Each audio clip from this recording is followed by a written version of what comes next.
మమ్మల్ని ముందుకు తీసుకొని పోయేలాంటి రోజు ఈ దీక్షా దివస్ రోజు.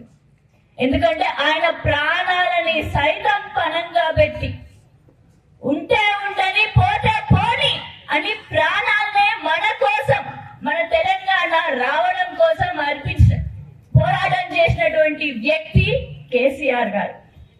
మరి ఆ బాపు ముందడుగు వేయడం వల్ల, ఈ గులాబీ రంగు కండువా మెడలో ఉండడం వల్ల ఈనాడు ఎంతటి ధైర్యం వస్తుంది మనకి.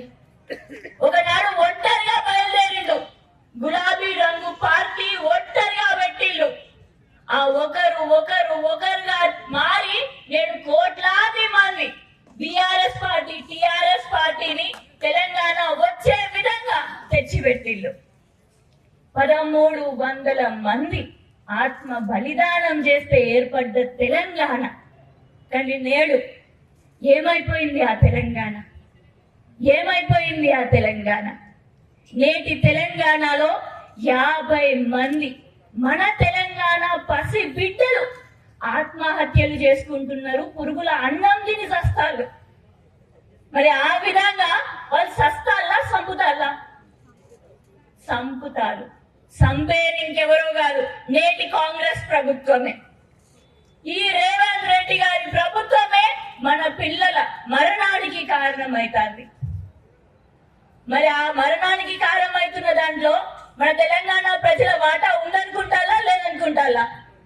బరాబర్ ఉంది. ఎందుకంటే ఏరి కోడి మరి కాంగ్రెస్ కి చెయ్యికి ఓటేసి నేడు వాళ్ళకి పీఠం మీద కూర్చుండబెట్టిన తర్వాతనే లగచర్ల అయింది.